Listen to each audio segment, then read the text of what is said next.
Yeah, Harvey. Thank you, Harvey. Good afternoon, everybody. It's 2 o'clock. The inquiry is resumed.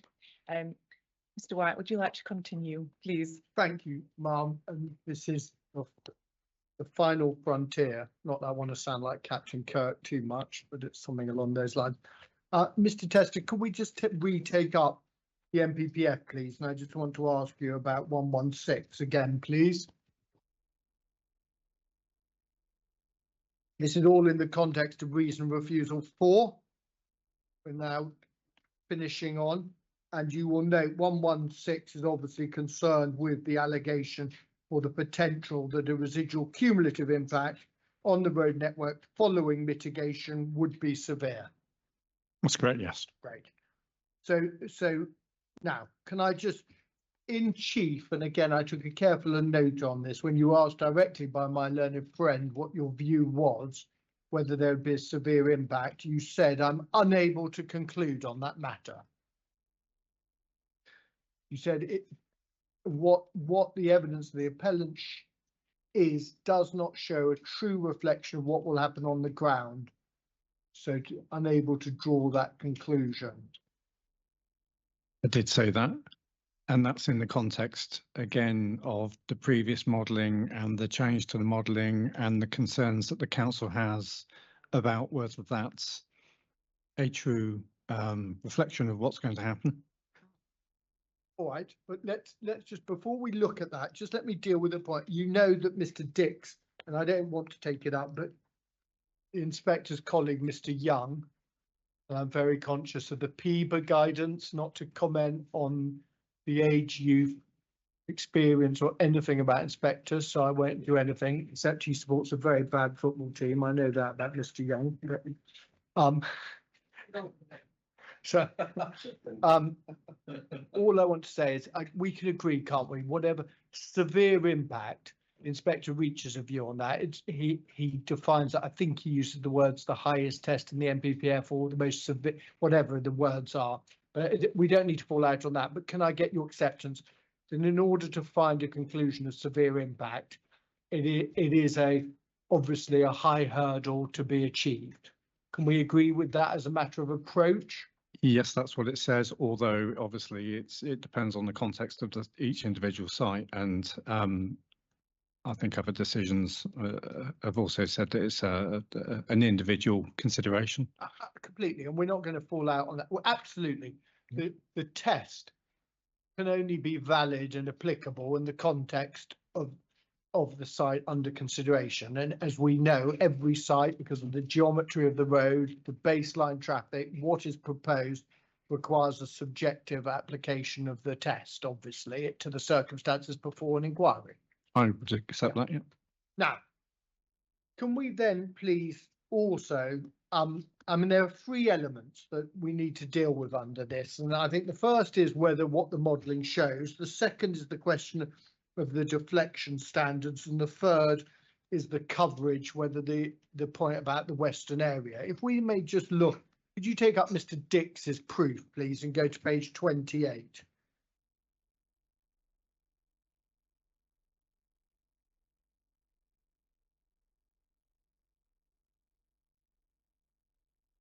And you know, we can do this quickly and we can do it in a long way, but there are effectively, till page 41, Mr. Dix has 13 pages where he sets out the modelling work, does he not, in various guises, and he has 3 scenarios: the do nothing, the managed and the unmanaged, doesn't he? That's correct, yes. Now, I just want to be absolutely clear, because I don't think you went to these tables in chief. If you did, then it's my fault. But for example, when we look at, let's start ID 4.1, average vehicle delays for the AM and PM, and the 2 tables are distinguished. One is 27, one is 34, isn't it?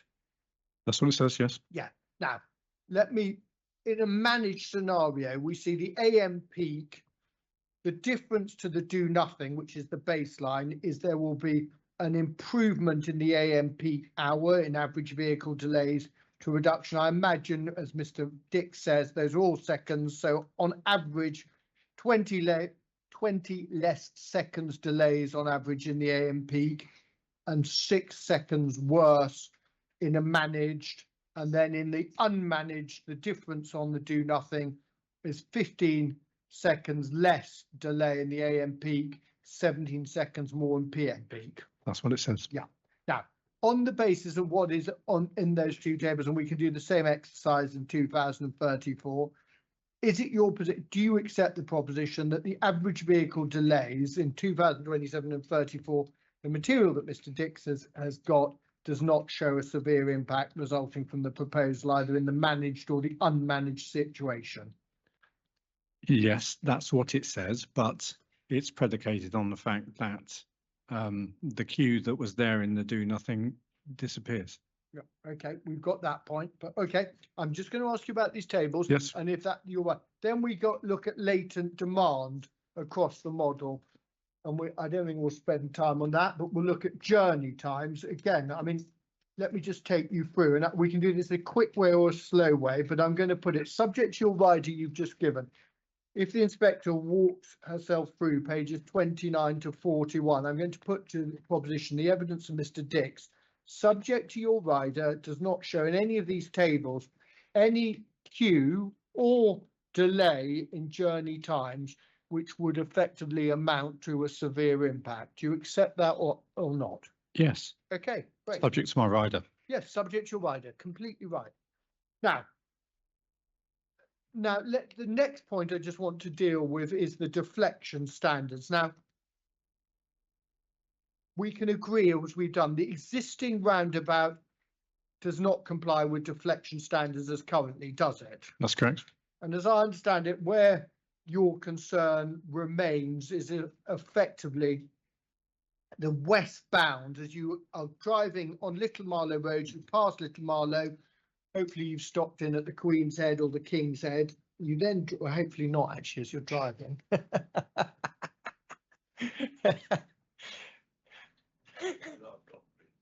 There are soft drinks available. They're not one of my better scenarios, I bet. Mr. Tester, going back, you'll drive with me in a very sober and reasonable manner westbound.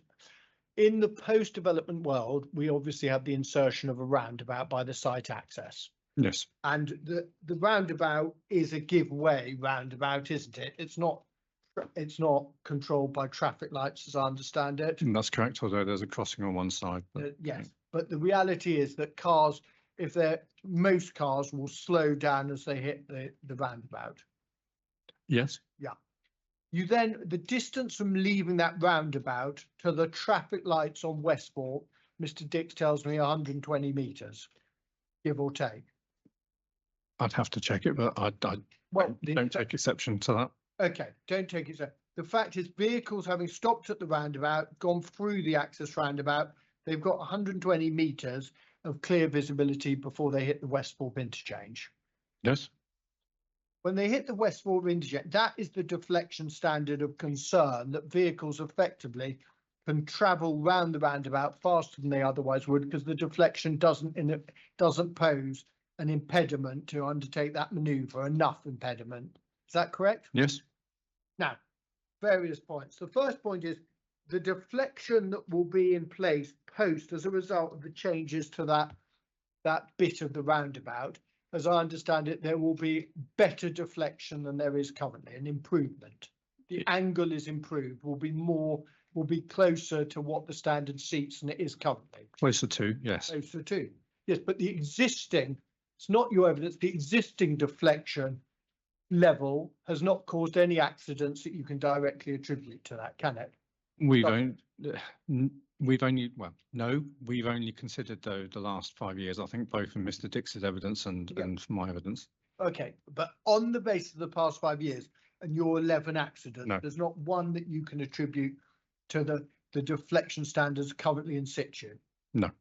Secondly, what post the development, the deflection will be better than it is currently. That's correct. Thirdly, vehicles are likely to have slowed down because unlike now, where you can effectively speed up to the Westthorpe interchange, now, by definition, you have to slow and basically pass through the imposed new roundabout, which is the access roundabout. Yes, but It depends on the time of day and the conditions prevailing. Don't forget that you're widening various parts of the road. If vehicles go through the roundabout at speed, if they're not giving way, and then they see a green light, then they could be accelerating towards that. As I understand it, you accept, and it's in the statement of common ground, you accept a departure from standards on the eastbound vehicles going to the Westthorpe interchange. There's there's an existing departure there that's not affected by the development. On the eastern side of Westthorpe, there is a wholesale change to the design of that approach. Yeah, but as I understand it, the output of that design is still a departure from standards, It is, yeah. which is not an issue between us. It's not one that we've taken issue with, no. Yeah. And the key question is, would this departure give rise to a safety issue? And I'm struggling, frankly, to understand why you say it will, for the four reasons we just dealt with, in the sense that they're already existing departures. You've accepted an existing departure on eastbound traffic. Thirdly, vehicles are slowing down because of the access roundabout. And fourthly, let's be honest, in the safety audit carried out by National Highways, which we've had reference to, there's no issue identified of a road safety issue, is there? That Mr. Dick sets out in his rebuttal. This wasn't identified as an issue, was it?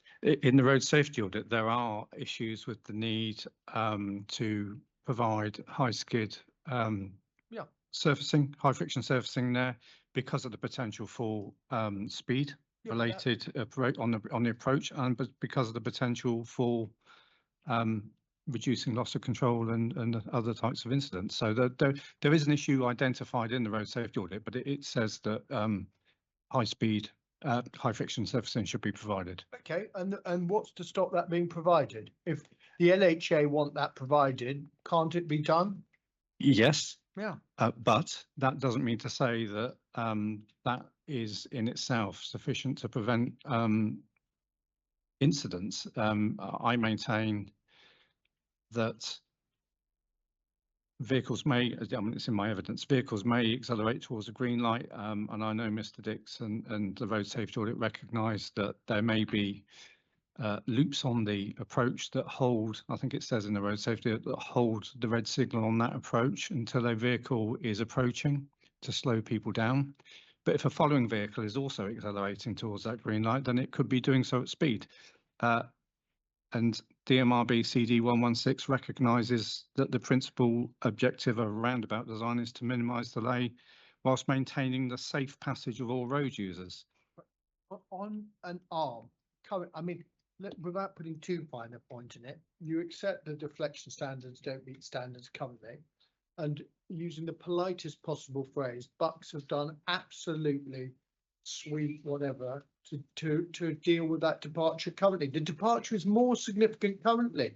You represent an authority that have done nothing to remedy that departure from standards currently, and yet you're saying to this inspector a reduction in the deflection, which will improve it, or sorry, an increase in deflection, so I'm getting it the wrong way round, an increase in deflection is unacceptable. And yet you sit there representing a county council who, if I drive through that today, the deflection is far more substandard than that's what's proposed, and Bucks haven't done anything about it, have they?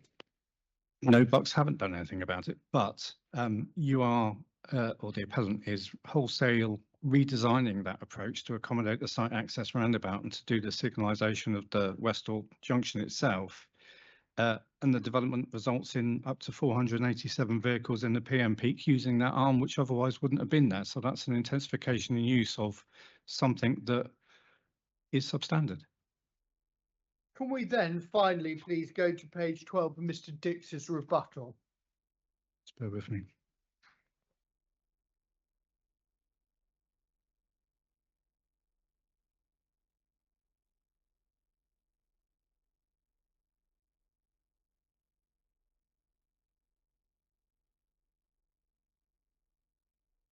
This is the issue of the coverage of VISM and what is to the west, isn't it?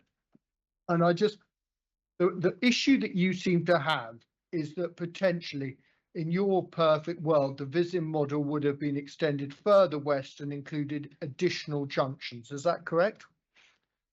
Yes, it's a reaction to the change in modelling that took place on the run up to this appeal, where the model was extended to include the crossing, but then didn't consider what happened after that. But what Mr. Dix's answer is, as you know, is that the individual models, those roundabouts to the west, have been modelled individually. And without being too technical about it, Mr. Dix will say in about 25 minutes that those individual models, the traffic predicted is higher than that estimated by Visym, and they all are acceptable. So doing the Visym modelling that you place so much weight on is a completely academic exercise, because it simply won't show any issue when the individual models show those junctions work perfectly well individually. I disagree with that.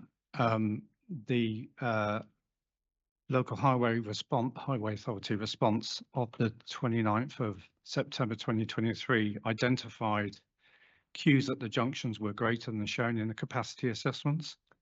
Yes, So it's all old Visym.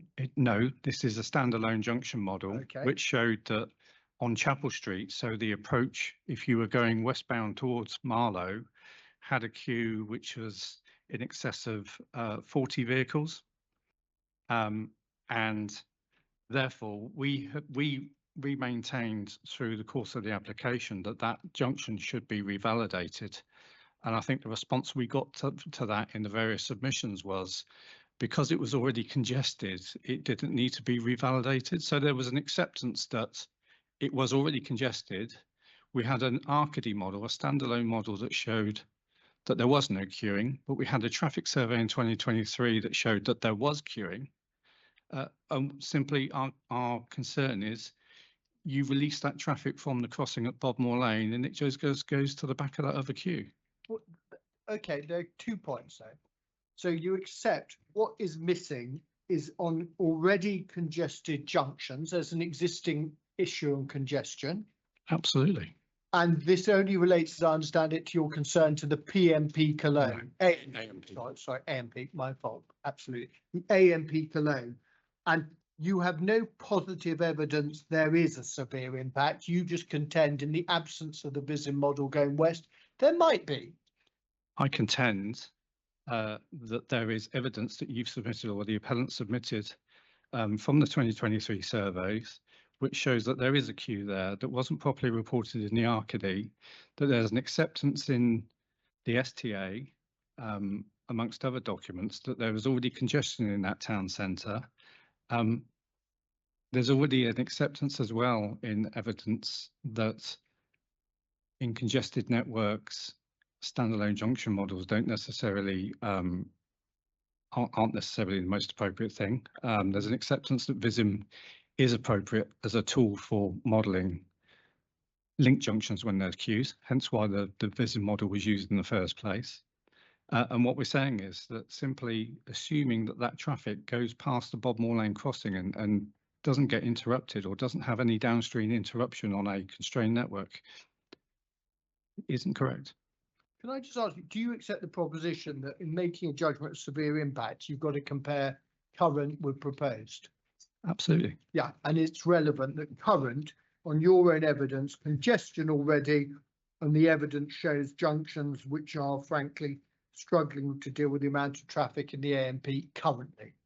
Yes, my evidence shows that there is a queue that's already all the way, and your evidence shows that there's a queue along the A4155 that stretches all the way back beyond where the site access would be.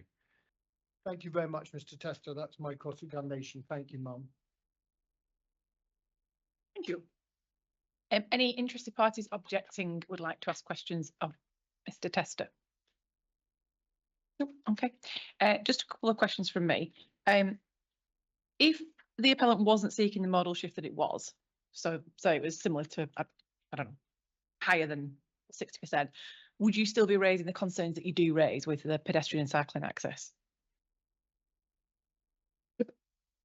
Yes, But I'll qualify that, Madam, if I may, that it's all interlinked with the traffic impact and so on and so forth. And yeah, it needs to all be considered in the round.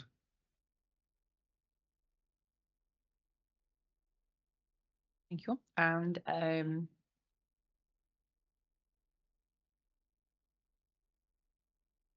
just helping me understand a little bit, we've talked a lot about, and we've just talked about it now, about this westbound, the traffic going into Marlow in the morning. Where's that coming from the development? Because the development's on that side. So why is the traffic, why is there an issue with traffic going the other way? I just don't fully Because, get it. because the traffic associated with the site's got to get in and out. And if there's a massive queue, it can't get in and out. And the queue is extending and blocking the site access is the issue. I mean, the statistics show from the application model, if I call it that, the modelling at that time, that it significantly increased the queuing, the development. Okay, It's the it's going the interactions. other way. It's doing, Yes. it's right. Okay. But it's all the interactions are giving way and all the interruptions and blocking junctions and stopping circulatory Right. traffic and so on. It all has a knock-on effect. Knock-on effect. Okay, understood. Thank you. That's it from me. Any questions from you, Mr. Bird? Just one or two, Madam, if I may. Can we go back to the MPPF, please? And you were asked about the vision-led approach, and it was put to you, well, where does it say that you can be sceptical about the outcome? Do you recall that? I do, yes. If we just go back to paragraph 116, please.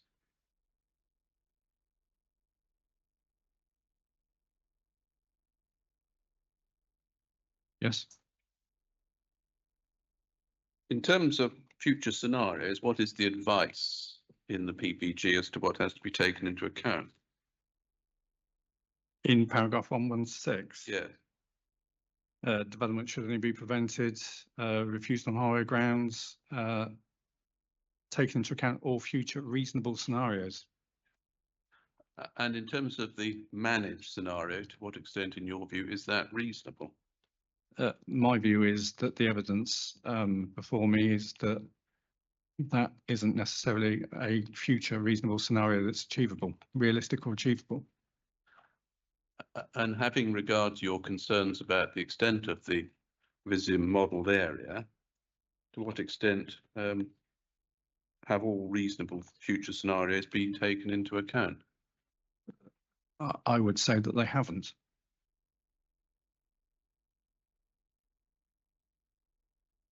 And in terms of the operational management plan you were asked about in the context of the Section 106 obligation, and you said a number of times that your concern was the achievability. Can you just go to your proof, please, on page 43?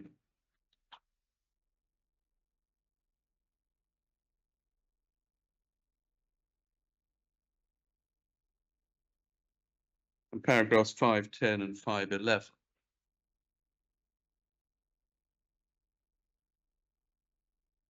I must have heard.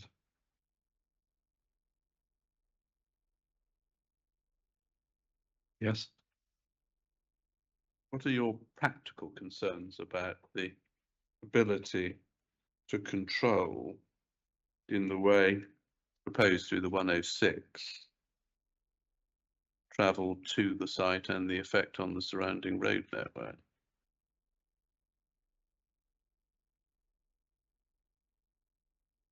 I'm concerned that there won't be sufficient control with third-party contractors, but also if people do turn up to the site and then get turned away, then there's still traffic movements on the network, which will have an impact, obviously, and we'll need to find somewhere else to go. So I'm concerned about that control. Then if we could go, please, to the operational management plan, which I think is CD2 105Y.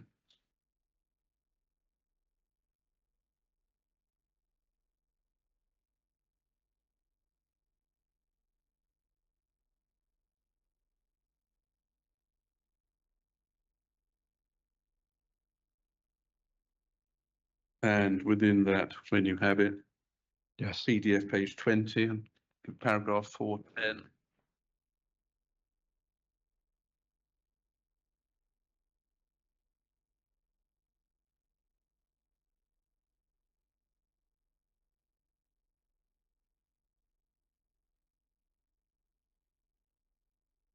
Yes. Just in terms of the, as it were, the measures which might then be taken in the event that the control did not work as anticipated. Again, just in terms of your view as to their likely effectiveness. So the measures there are changes to the operation of the site. I don't know what that means, what that could achieve, or what the outcome would be. Higher frequency bus services or additional bus services. Well, the evidence, I guess, from the other sites is that there isn't substantial uses of the bus services, particularly from Pinewood. And again, it's an outcome that's unknown.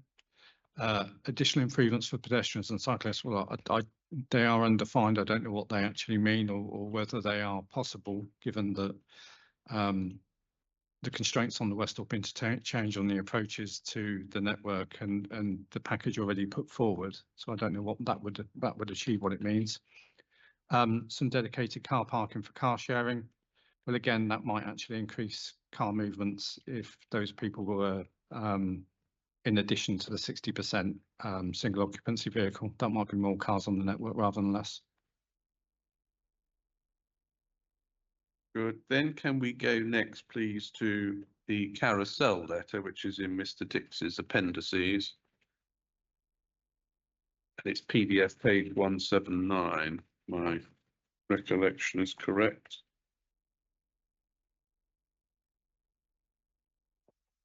You were asked about, in particular, on page 5, the third paragraph, amongst others, but Sorry, what page was that? Sorry. I think 179. Yes, Should be page 5 of the letter. Do you have that? I have that. Yes. Yeah, the third paragraph, it's the second complete paragraph on the page, but 3 Yes. down, where this development is concerned, a 40% target sustainable wage share is considered to be highly ambitious given the site's location and the specialist workforce required. Is there any analysis in the letter of the implications of the workforce here being a specialist one? I don't believe so. Is there any reference to any such analysis having been undertaken to support this letter? I haven't seen any.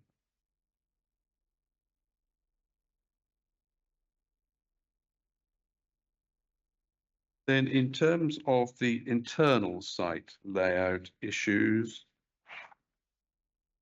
in terms of the anticipated numbers of HGVs, gave a figure, I think, when you were being cross-examined, which was 166 per day. It's based on Shepperton. It could add that. I think that's the baseline at Shepperton based on their own trip rates. Bear with me.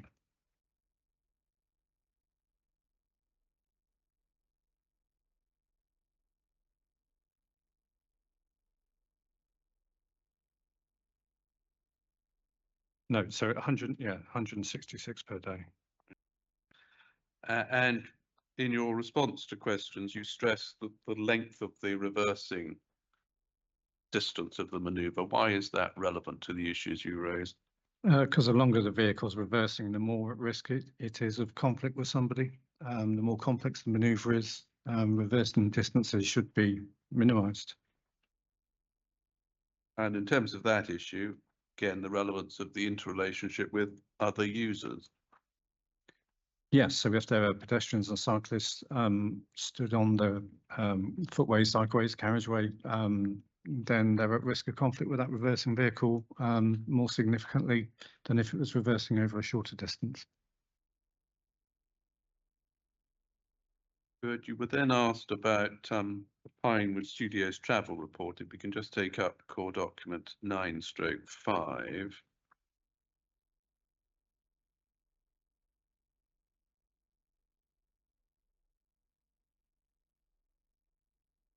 And you were asked about the bus services at Pinewood. You referred to Uxbridge. I just want to go to appendix 3 of that document, which is pages 23 to 28, that in the hard copy.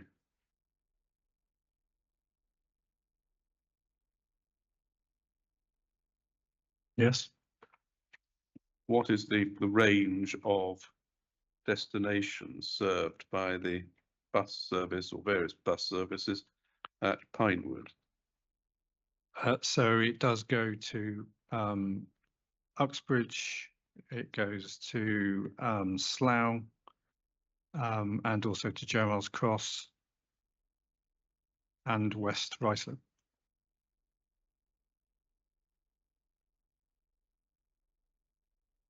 Thank you very much. That's all I had, madam. Thank you. Thank you. We shall take 15 minutes so we can swap tables and witnesses, please, if that's okay. I have received an email. I don't know if anybody else has seen it because I think it's just gone straight to Holly. That says from Mr. Kershaw that the Rule 6 parties are content that the new BFI report to be added to the ID docs. So, but it's just gone to Holly and Claire. So, presume Claire can update you tomorrow. But okay, right. We'll come back at 3:45 and we're adjourned until then. Thank you.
Let me just move my screen and then I can see you. There we go.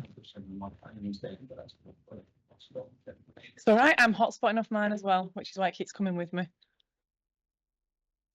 Why do I? It's my work phone. I don't think there's anything on it that would. Well, you haven't formally reached. I have not formally resumed, No. Joe. We have formally resumed. Can I raise 2 points? You may. Before I start, Mr. Dix. Mr. Bird and I have had a conversation in the, Mr. Dix has decided, you're not allowed to run away at this stage. No, Mr. Bird and I think probably my estimate is about an hour and 15, hour and a half in chief. And we both probably take the view that we'll, in order very fairly, that Mr. Bird has a chance to speak to Mr. Tester, that will start the cross-examination in the morning. Yes, that's But fine. That's what I am As exactly the programme. paid anyway. Yeah, no, great. No, absolutely. I'm not changing it. I just wanted, it just means that we all know where we are. So you don't have that. And that I didn't then surprise you and say, would you like to start a cross-examination? Exactly. Exactly. One of your colleagues once made a friend and made a colleague of mine do a very big cross-examination at 7 in the evening. So yes, Mr. Jackson. Actually, I shouldn't have to him, shouldn't I? But Well, I wouldn't make anybody do that. Everyone's got their lives. We've got better things to do at 7 o'clock at night. so yes, so Mr. Dix, can we introduce you to the inquiry, please? Would you please take up your proof? And let's go to the introduction, please, which is your witness introduction on page 2. You are Ian Dix. In terms of your professional qualifications and degree, you got a degree in geography with computing from Lancashire Polytechnic, now the University of Central Lancashire. Is that right? That's correct, yes. Yeah. And you have a Master of Science degree in Transport Planning and Management from the University of Westminster. Yes, You're also a chartered member of the Chartered Institute of Logistics and Transport, and you're a member of the Institution of Highways and Transportation. that's correct. You have 34 years experience in the design and assessment of highway and transport schemes. And you are now a director in the Transport Planning Division at SLR Consulting. So you have Mr. Smith as a colleague, but in a different division. Correct. And you've worked there since 21. Prior to that, you founded with others Vectos, which was a transport consultancy, which was established in October 2011. Prior to that, you were a director of Savile Bird and Acton, where you worked for approximately 10 years. Prior to that, you worked at Hertfordshire County Council. Is that correct? That's correct. For over 11 years. And Mr. Dix was reminding me that he thinks I cross-examined him in 1996, when we both had a lot more hair. And then you had your final post as principal engineer. And in terms of some of the projects you've done, Chilmington Green, a project for 5,750 new homes. That's within Kent, within Ashford. You're also involved in the old Transport Research Lab site in Bracknell. Is that Wokingham or Bracknell Forest? Bracknell Forest. Bracknell Forest. Ashford again, you went back, Possing and Farm. I think you gave evidence at an appeal in October. And I think you're going back there next week to have round 2, a 106B appeal, isn't it? That's correct, yes. And now in terms of this project, you were commissioned in April 2023 to undertake an independent audit. Is that correct? That's right, yes. And you also were then you worked in conjunction with Waterman's. You spoke at both committee meetings, both the October 23 and the May 24 committees. Is that correct? That's right, yes. And you then, well, before we go on to you then deal with some comment on the approach. But first of all, can I just basically just ask you, in your professional career, have you worked geographically? Where have you worked? I've worked throughout I'll probably get this wrong, the UK and Ireland, and with some occasional work in Europe, but it's principally been in the UK. And recently, have you been involved in any other applications that have sought to utilise OMPs and travel plans, please? I've been involved in a number of them. Probably the most significant one, which is currently with the Secretary of State for a decision on, is the new headquarters for the Fraser Group. formerly known as Sports Direct. Everybody thinks of it as Mike Ashley's company. Yep. But it's now the Fraser Group. They've got a new European headquarters just outside Coventry, several million square feet of warehousing, new HQ office, training, their R&D retail, hotel, places for apprentices to live, all of those sorts of things that go with a campus. And it's very close to M6 Junction 2. So we were dealing with Warwickshire as the local highway authority, National Highways and Coventry City Council as well. And there we've ended up with a very similar, what I'd call package of control measures that we're putting forward for the film studios. So we've got a travel plan, we've got an operational management plan that's aimed to control peak period traffic, and then we've got a suite of improvements for sustainable transport and some off-site highway improvements. Thank you.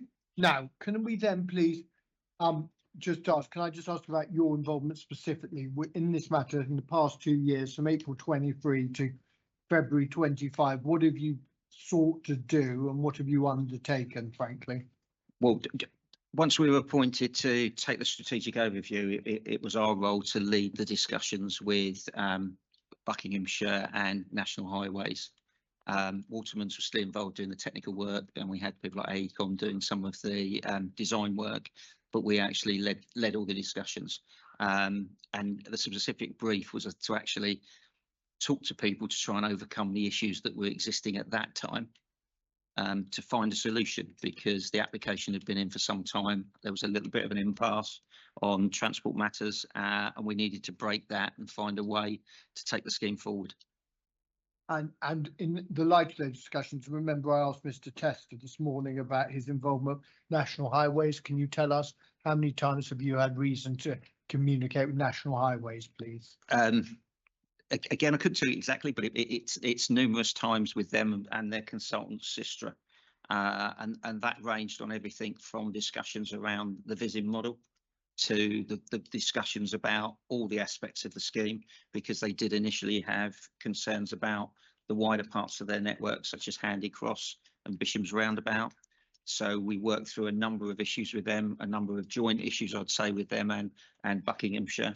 And we've continued to work with them because we're discussing things like the Volvo footbridge application with them.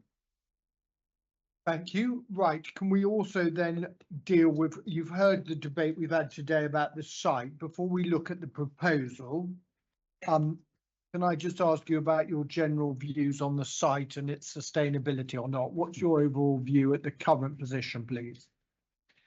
I think the site is in a sustainable location. There are things that need to be done to make it more sustainable. And we've got the bus services coming forward. We've got the walking and cycling improvements coming forward. Where the site's located, and in cross-examination, you saw the diagram that we've done of the walking distances. And so I can't remember where it is in my proof, but that showed just how much of Marlow and Little Marlow and bits of Bourne End you could walk to comfortably, and the fact that the whole of Marlow is within a comfortable cycling distance. Thank you. And then can I also ask you, frankly, well, I asked Mr. Tester about it, but I just want, how would you characterize the site and its accessibility to the SRN?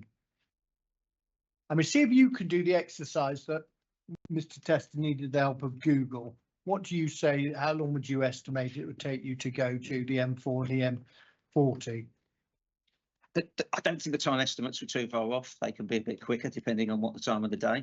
So I wouldn't say that that's the issue, but you can't really get any closer to the SRN because it's highly unlikely for development like this you're going to get a junction directly onto the SRN. So we're, as we heard earlier today in cross-examination, I measured the site access roundabout being about 120 metres away. So you come out onto a main distributor road, you've got direct access to the SRN just 120 metres away, and it's something like in the agreed distribution, it's around 2/3 of the traffic uses the SRN.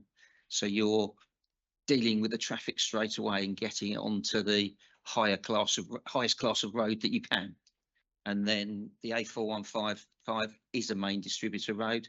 It does connect across to Bourne End to the east and beyond, and to the west over towards Henley. And there is some traffic that uses that route. But in terms of the connection to the SRN, I don't think you can get much better. Now, can I then please ask you about the approach of policy? You've obviously heard the debate we had with Mr. Tester. You've also identified in your appendix to your rebuttal the Stantec study on predict and provide and vision led. I just want to, first of all, can I just ask you, what do you say national and local transport policies require in terms of an approach to a proposal such as this in 2025, please? It's clear we must take a vision-led approach. We've seen the approach to this develop over the last few years, and it's been encapsulated in various documents that were coming forward with the DFT, and it's now very much at the heart of the MPPF with the last changes in December.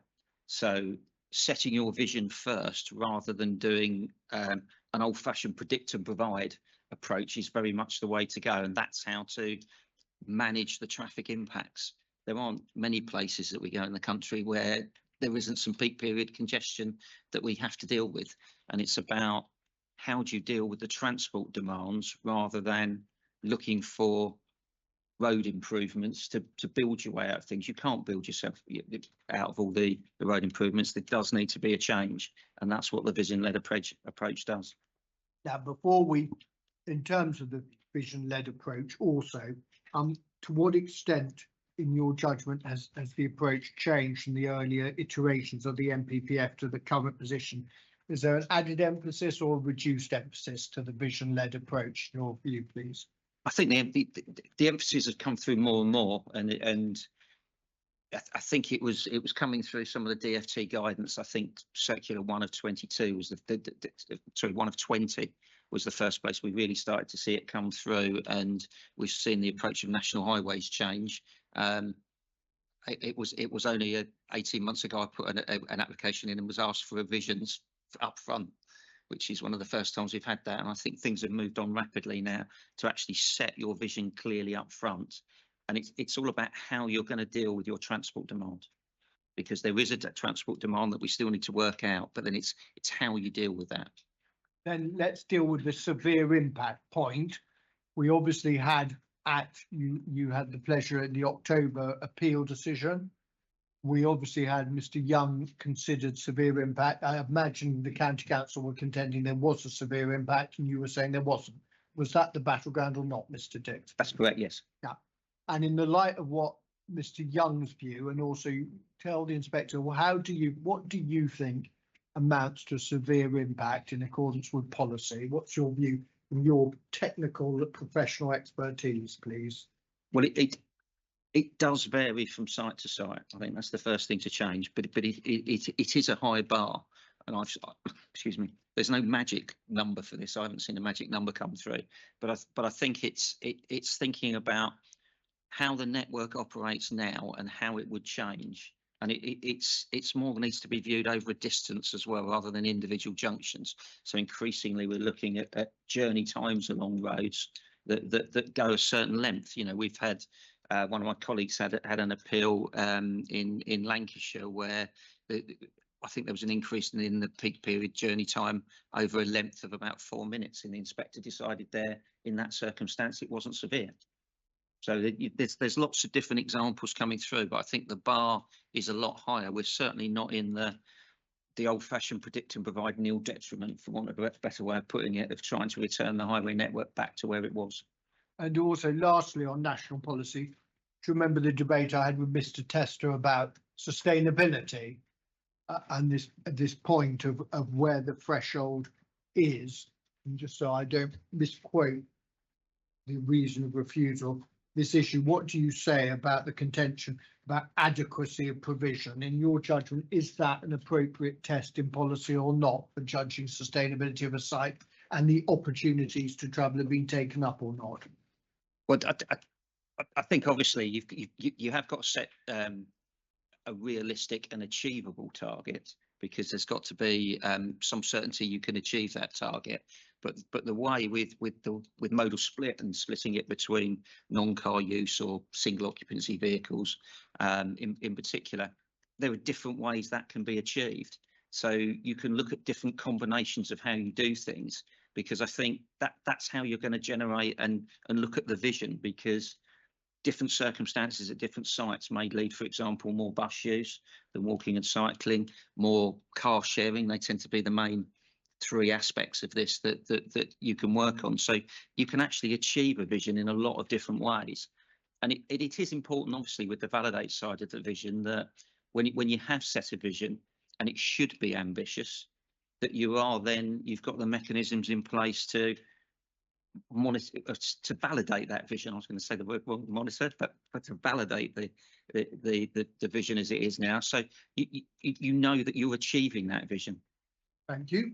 Now, can we spend a moment on other dancing partners at this ball? And the first is National Highways. Could you take up the National Highways Statement of Common Ground? Unless you've got it, Mr. Fraser will tell us what the references. I think is it 9.75A? Yeah. Yes, I'm there. Could you please 1.3, please? National Highways and you have agreed that a vision-led approach, including vision and validate, has been undertaken. Is that correct or incorrect, please? That's correct. And also, is that your view? I mean, we see National Highways. Is that your view of what the draft operational management plan, the draft travel plan seeks to do or not?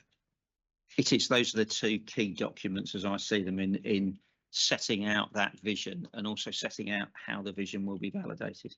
Then in relation, you said your point earlier about 2/3 of traffic actually hits the SRN. Consequently, does the modelling done look at capacity on those three roundabouts at 1.4? It does, yes. So we looked at those in different ways. So we looked at, obviously, we've got the Vism model around Westhorpe interchange. We looked at Bisham roundabout with an Arcady, and we actually agreed with National Highways that we would look at the 404 approach, because obviously that's quite a big junction to actually model it in its entirety. So we actually looked at that interaction, and they were happy with that. And then the traffic generation of the film studios, did you use the TRIX database or kind of merge? What did you do to get the figures, please? It's a combination of the TRIX database and surveys from Elstree and Pinewood that were submitted with planning applications. So the TRIX database was validated using those other surveys, and then a blended trip rate was put forward. And then how was the traffic distribution determined, please? The traffic distribution, this was something that was done by Waterman's and before my involvement, but it was looking where people would come to and from, and then assigning that to the highway network. Thank you. And then we also note that looking into the future, we had looked at committed development elsewhere. I imagine other development as planning permission. Is that correct? We did. In this case, we weren't giving any committed developments, and it was agreed just to use temporary. Okay. And then the traffic growth, obviously looking at what's going to happen in the 2 future years, as I understand it, as we saw Mr. Tester, 27 and 34. Is that correct? That's correct, yes. Then in terms of the modelling, right, base year Vism model was agreed. Yes. So, and that means what? As of now, what is a base year model? The base year model is your validated model of what's happening now. So, okay, so do you effectively take the current traffic, the traffic that's identified currently, and then you put it into the model to get you your base year? Yes. Then what the Vism ran is future year, i.e. 27 and 34. Is that correct? That's correct. At the time those assessment years were agreed as the predicted opening year of the film studios and the end of the local plan period. So that's why the two were done. Okay. Then we know that there are improvement works, that revision PO2, that they're obviously, I mean, I think actually just for a moment, it's in your appendices. Let's just take those up for a moment. I think it's your very first appendix 3, actually.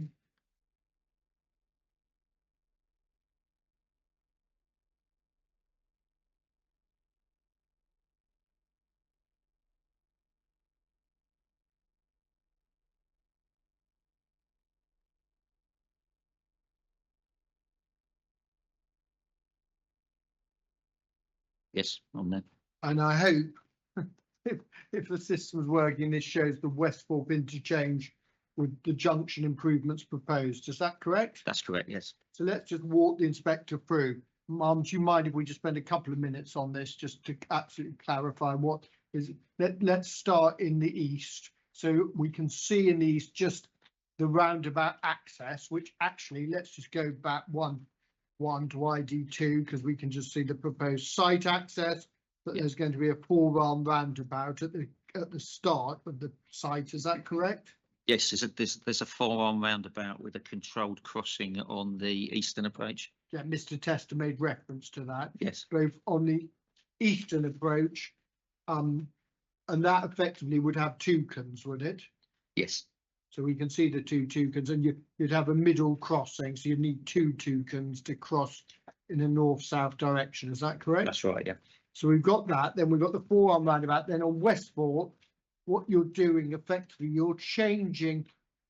If we're on the A415 travelling west, on the westbound, are you changing the current 2 lanes to 3? Yes, we're upping it to 3 and putting the signal control there. So you've got signals at the end of the approach, but you've got the signals on the circulating carriageway as well. Then we look effectively, if you once you've gone through that there's traffic lights, you can go directly onto the A404 in a southbound way. Yes, And then there are 2, a bit like conventionally, you haven't changed the actual, I don't know if the inspectors notice this, but that issue that you've got to be in the right-hand lane if you want to go into Marlow. And you basically, the left-hand lane takes you into the Globe Industrial Estate. It takes you down Parkway effectively. that's right. We can't change that because of how close they are together. So while it does feel a bit odd for people to be in that other lane, I think if people use it regularly, they're familiar with it. And then we notice if you're coming in a northbound direction, you come up the slip road, again, you've got a traffic light control. Is that correct? That's right, yes. So that's the second control. And then obviously the arrangement onto the A45 155 west stays the same as we just identified. But if you're coming in the eastbound direction on the A415 from Marlow, we see again is that not 1 lane currently, and you're making it 3-lane entry into the roundabout? It's 2 lanes at the moment, and we're turning it into 3. Okay, and that does not have a traffic light. That's a give way, but you know that there are traffic lights earlier on. Is that correct? That's right, yes, because you've got the traffic lights either side of it. So you've got the ones coming off the 404, and then you've got the signal control crossing north of it. That approach didn't need to be signalised. It's giving enough gap for people to get out. And then we can see the if one wants to go onto the slip road, basically there is a toucan there we've discussed. That's the first crossing. So proposed toucan crossing with stacking capacity for 5 vehicles. That means during the red phase, 5 effectively can queue back onto the roundabout. Is that right? That's right, and there's sufficient space if you look at it that if you just zoom in on that bit, the 5 doesn't affect people going round the roundabout. So that was the important thing.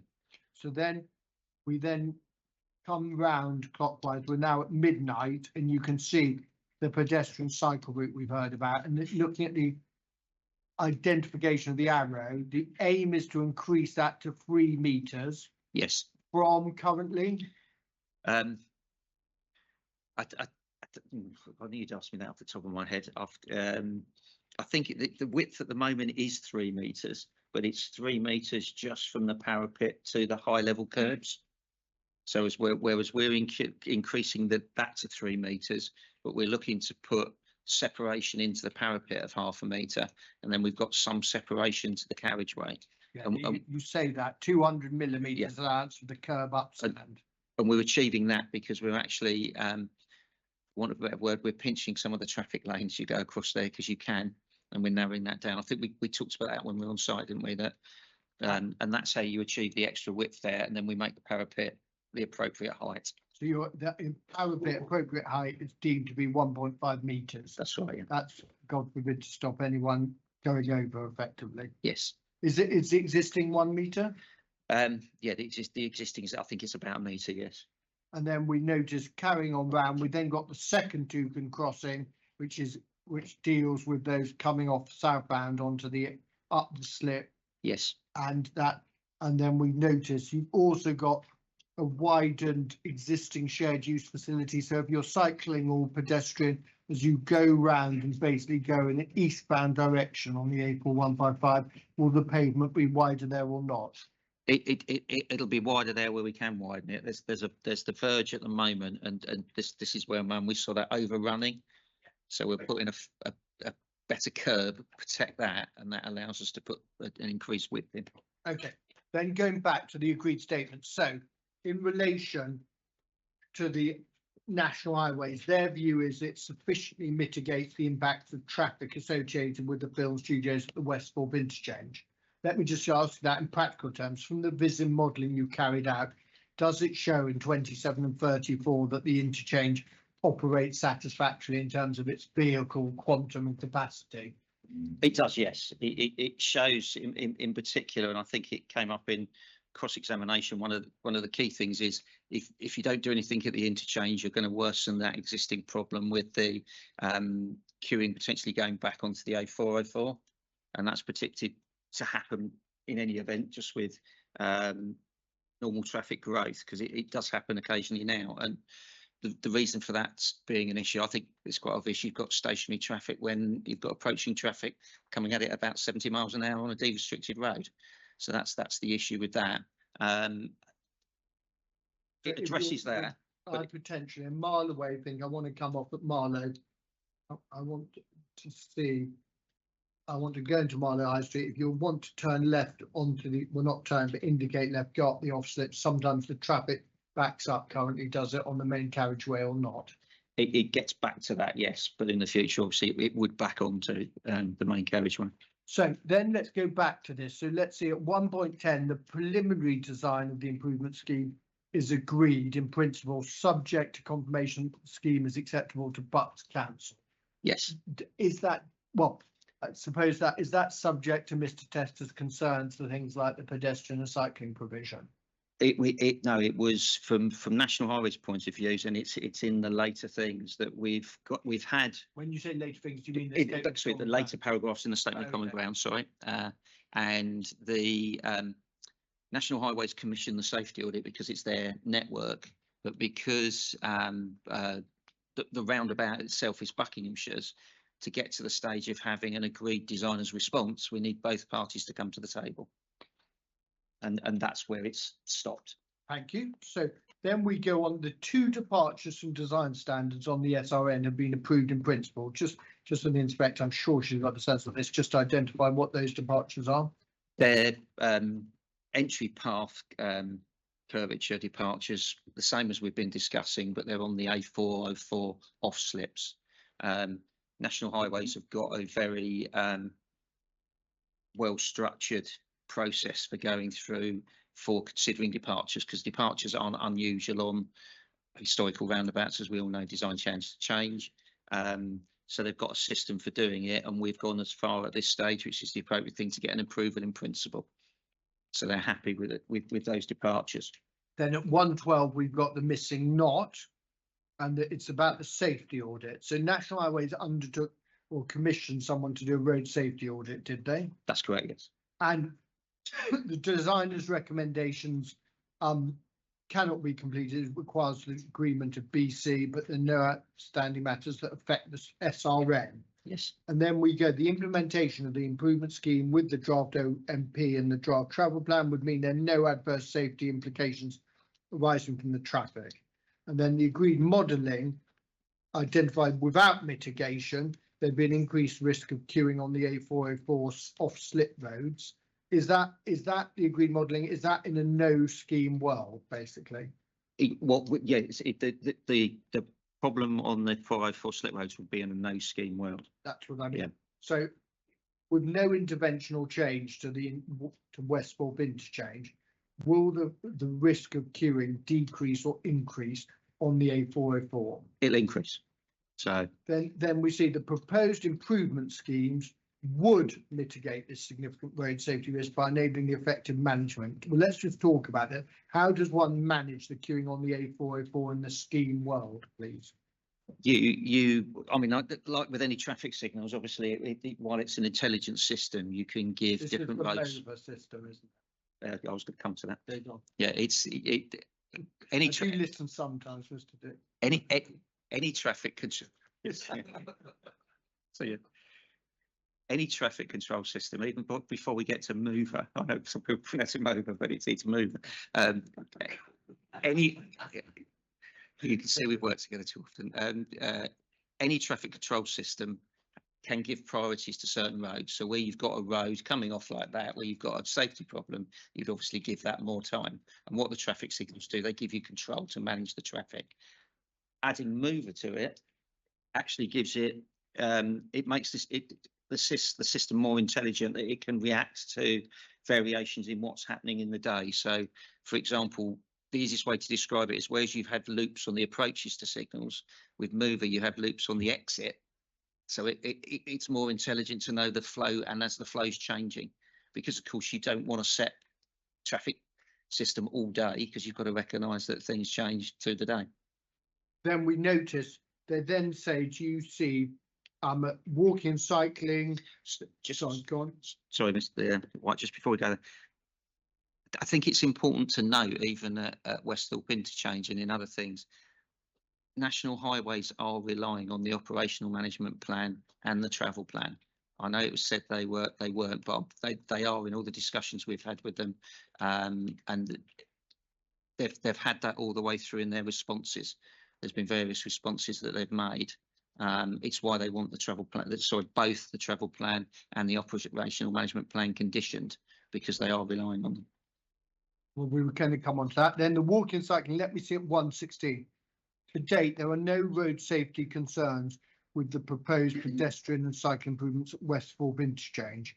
If I'm in between the two toucans on the northern pavement, either cycling or walking, is that considered NH's responsibility or BCC's? That part is BCC's because it's on the bridge deck. Yep. The crossings as they come across the top of the slip roads are national highways. Well, let me ask you this while we're at it, because Mr. Tester gave evidence on this. In your view, tell us where toucan crossings sit on the hierarchy of preference with walking and cycling, in your judgment. They're actually the best solution, because yes, you can argue that you need to push a button and there'll be a delay while you get a green signal, but if you come up to the road, there'll be a delay anyway while you wait for a gap in the traffic. And it gives people a much greater degree of security. If you put in grade separated crossings, by their nature, you're adding to people's travel times. And quite often we see it, there are circumstances, because we'll come to Volvo Footbridge, where it's appropriate to have a grade separated crossing. But in circumstances like this, users want to cross straight across. They don't want to go up and over. Thank you. Then we see bus services are supported. We won't spend a moment on that. We'll come back to that.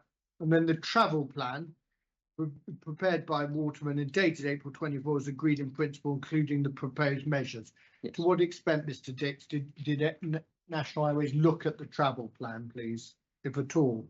They reviewed the travel plan as part of the submitted documents supporting the planning application, and you can see that. If you follow their responses through, you'll see that they were giving comments on the travel plan until they were happy. Then we see 119 stated that while the targets within the draft travel plan are ambitious, that the evidence provided shows there is the potential to notably reduce the proportion of car drivers from the baseline position, which is in line with overall goals of DfT Circular 0122.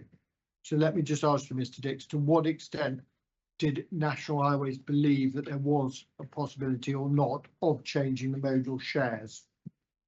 I think they did. They always accepted there was the potential to make a change, because it's probably worth just touching at now on what the managed and unmanaged scenarios are, because I think it puts all of this into context.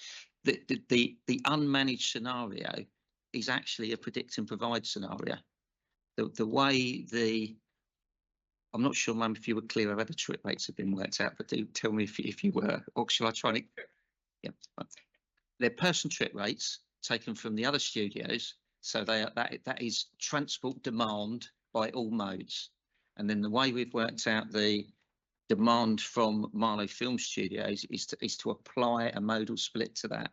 So it then gives us how many trips by each mode. The first way we did it, which is called the unmanaged, is just using 2011 census data. That is what I would call predict and provide, because you're just saying whatever we do, nothing's going to change. And then the other way we did it was the managed scenario, which is where we applied a modal shift that we thought would be achievable, i.e. the 60%, and then we worked it out that way. So if you add the two lots of figures up, you get the same answer. It's just distributed differently. And we see that 120, any planning consent granted should include a condition requiring the submission of the final document prior to first occupation and then the implementation of the approved document. So what's your view, Mr. Dick, please, on whether National Highways think it is relevantly the travel plan should be a condition or shouldn't be of any consent granted? It should be. It's along, as I said earlier, along with the operational management plan. They're the two key documents, I think, for the vision and validate approach, because the transport assessment is obviously a document that's done to support the application, whereas those are the two, I've heard the term living document, which I'm not too keen on, but they're the documents that carry on, aren't they, into the future, that are then reviewed annually using the monitoring results that go on. And then in 121, we see the draft operational plan prepared by SLR and dated February 24 is agreed in principle, including the identified measures to control traffic levels. Now Mr. Bird took Mr. Tester to this back in re-examination and what's set out in the draft operational management plan. Do you recall that? I do, yes. And to what extent, what's National Highways' view on the effectiveness or not of those measures that Mr. Bird took Mr. Tester to based on 121, please? But they believe they are sufficient. They are headline things at the moment. They are sufficient, though, to say, because they fall into two categories. One is how is your site operating? How can you control when people come to the site?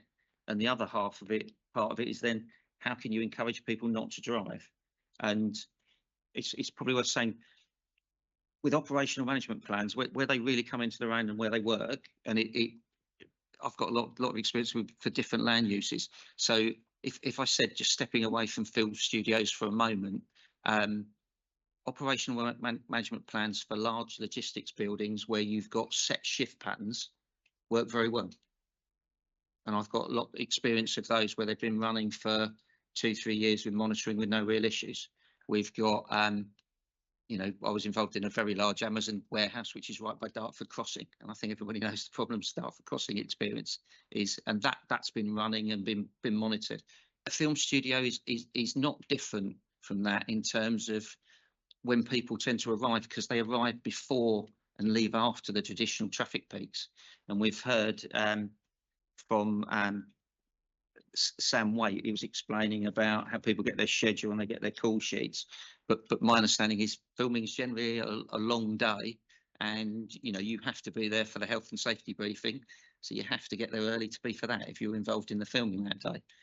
It's not to say that everybody does that, which is why we've still got a fairly significant amount of traffic coming in during peak times, because it can't apply to everybody. But you can see how the same degree of control can come in, which is why an operational management plan will work. And then the second part of it, which where ties the operational management plan to the travel plan, is where you look at how people are coming to the site. Thank you. Then let's move on to 126. And do you remember I asked Mr. Tester about the extent of engagement and consideration of the application by National Highways? Can I ask your view, please, in the light of the responses, the 14 responses, what would you say to the inspector about the level of engagement or disengagement of National Highways in this matter? National Highways have, to be fair, always taken with us what I'd call a proactive approach. While they had concerns, and they had some when we became involved in the project as when we were Vectos but now SLR. They had some concerns, so we needed to work through that with them to say, how are we going to address those things? Once they could see that's what we were trying to do, they worked with us. So they did make suggestions of things like that, that we're not happy with this. Have you thought about this? So we could actually work through it with them to come up with a solution that they were happy with. Next, can we just deal with carousel? We don't need to spend too much time on this because I obviously dealt with it at great length with Mr. Tester in cross-examination, but I just want to ask, what is your view of the carousel representation, please? If you take a step back, it's a very supportive letter for the approach that's been taken, particularly around the bus services, and I think, yes, it's been written from the point of view of a bus company, because they are a bus company, but for the MD of a local bus company to write us a letter like that is quite exceptional. And I think when we had discussions with them, they always saw the bus we were talking about sort of running between the site and High Wycombe to Maidenhead. They described it to me in one discussion as it's a missing bit in the bus network. So that's why they were so supportive, because it's not just the bus services that are coming forward, because they're public bus services and they're not private shuttles, so the public would be able to use them as well. That's what they saw as the big benefit, and I think that's what allowed them, as came out in the earlier discussions, that they were actually saying, well, it might affect traffic in the area because more people might use the buses that are available to them. So I think that's why they've been so supportive. Thank you. Could we now please take up the statement of common ground, updated statement of common ground with Bucks, which I think is CD 7-009.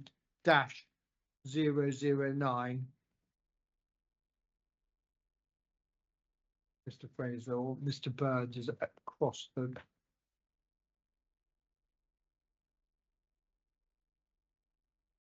Yeah, amazing. It's only taken 16 days. Let's go. Can we just look at, first of all, the matters of agreement, please? And they're helpfully set out 1.4. Is there anything you want to comment on, Mr. Dix, in the light of Mr. Tester's evidence on anything that's you agreed? We've got the bullet points, and then I think paras 1.5 to 1.9 add to that effectively. Well, let's just deal. Yeah, is there anything you want to add or comment on in relation to 1.4, please? I think in terms of the trip generation and distribution, I think the first thing I'd just like to say is, if we use the unmanaged scenario as an assessment, what we're actually doing is predict and provide. So we do need to run something alongside that to have our vision, which I think, it's the MPPF, the previous version talked about scenarios. This version talks about scenarios. So I think it's important we run scenarios, but we do need to recognise when we're saying here unmanaged, it is predict and provide. Thank you. And then also, can I just ask you? Yes, in terms of the vision model, which Sorry, Mr. Wall, I haven't quite finished on that. Sorry, That was my only point. Sorry. On the car parking on the site, which I understand is agreed by all parties, the level of car park. Sorry, maybe with not the exception of the Rule 6, it's agreed with both council. Let me just be fair. That was actually done using the agreed trip rates and doing a car parking accumulation, because we've got the ins and out movements through the day. So you can obviously through that work out an accumulation, and that was an agreed figure. That was agreed on the 60% modal shift, because obviously managing your car parking and having people booking in and things like that is another way of controlling traffic to the site. So for that element of the work, the 60% was agreed. Thank you. And then can we just, we've obviously I think to all our relief, vision model, we haven't had to interrogate the output, so to speak.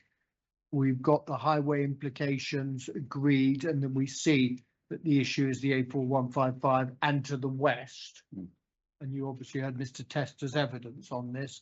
and then it's agreed that a vision-led approach has been taken. That's Bucks accept that, and as Mr. Tester very fairly said, it's not the approach, it's the achievability, which we'll come back to. Now, let's then please deal. I want to give you the opportunity to comment on the areas of disagreement, and obviously the first question, the first issue that we're still arguing about is the proposed departure from standards on the A4155 westbound approach, and the concern that Mr. Tester expressed today that it would result in potentially a safety issue. What's your view on that, please? I think I set this out in my rebuttal, and I think it's about paragraph 3.5 where I sort of went through just point by point my thoughts. But I mean, I'll just iterate it. It's an existing issue. There are existing departures. It's an existing issue. So that the way that it needs to be considered, just because there's a departure from standards, it isn't necessarily a problem. So you then have to consider, is it a problem? Is it causing particularly a safety issue? And we know from looking at the accident analysis that's been done by both parties over different 5-year periods that it's not an issue existing. You then need to look at what's happening in the future. And it's an existing problem which is actually being improved by the scheme that's coming forward. I think the approach itself changes quite a bit in nature, because as you drive from Bourne End at the moment towards Marlow, you're on a very straight road. The traffic's starting to speed up. As it comes to the roundabout, it widens out, and there's relatively high speeds coming to the roundabout to Westhorpe. In the future, you'll have the site access roundabout in the way, which makes a massive difference to that. And while we can't guarantee that the speed limit around Westhorpe and around the site access roundabout will come down from 60 miles an hour because it needs a TRO, there's a strong likelihood it will, because that those works in the roundabout, the traffic signals and things like that, it's quite a massive change to the highway network. It is going to slow cars down, which then makes the slower speed limit more achievable. So I think that's quite a big difference. So the purpose of entry path curvature is to slow people down as they come into the roundabout. We've got other things that do that. We're putting traffic signals on the junction, which DFT accepts actually slows traffic down. It's one way of slowing traffic down. So we've got an existing problem that we're making better. And then the other side of it is we've had the National Highways have had the safety audit done, and it doesn't identify it as a problem.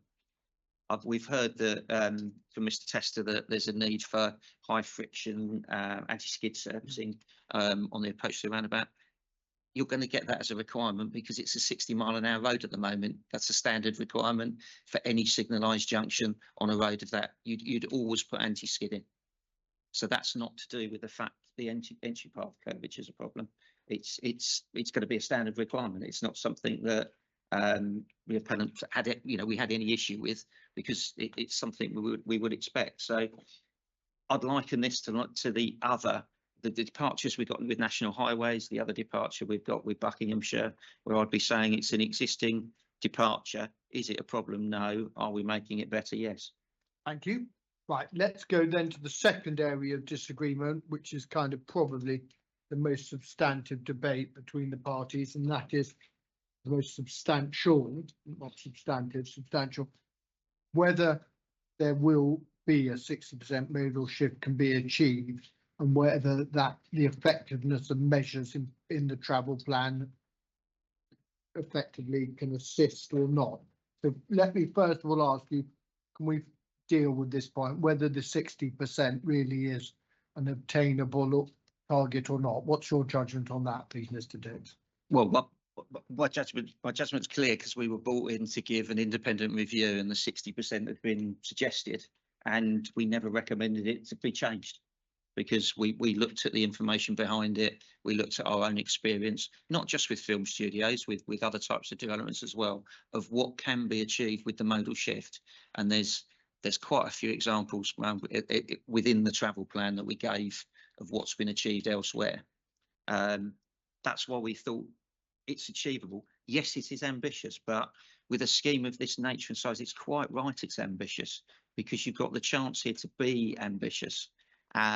And we've got a client who's also willing to be ambitious. So that's the other part of this in terms of what they're looking to bring forward with the modal shift. So I think the target is right, and the target would always, that vision-led approach, it's always going to be validated against. Thank you. And then can I also ask you, let's just, well, to what effect do you think the 24% reduction from 84.2 unmanaged to managed 60% can be achieved with the proposed measures which we've heard about, the walking cycling improvements, the public bus services proposed, the measures in the travel plan, the pre-booking of the cars, the car parking levels, etc., etc. What is your view about the effectiveness or not of the measures, the overall package, in bringing about that modal shift, please? I think there's various ways that we've looked at this, because obviously we need to, this needs to be robust. We want the site to work. I think it's often forgotten that from a site developer's point of view, if we've got congestion on the roads coming to the site, it's not going to be a popular site. So from everybody's point of view, we need it to work. So we want this to work. I think one of our starting points we looked at is because Vectos, as we were at the time, did the Wickham Airfield development, where we had an agreed reduction with Buckinghamshire of 10% from the travel plan and the measures that we were proposing, which was then included in our traffic generation work. So we got our vision there. It was a few years ago, so it predated the current MPPF. We'd got that there, and we'd got that there in a site that's not in such an accessible location, because it's not as close to an existing settlement and the same number of residents, with a shuttle bus service and some very minor localised improvements to pedestrians and cyclists. So we thought there 10% was reasonable. You then look at, well, what are we doing here? And this is just one example, and you think, what we're doing here to make that step change, which is why, this one way of breaking this down is the 24% reduction, to say, well, if you achieve 10% there, what are we doing on top of that?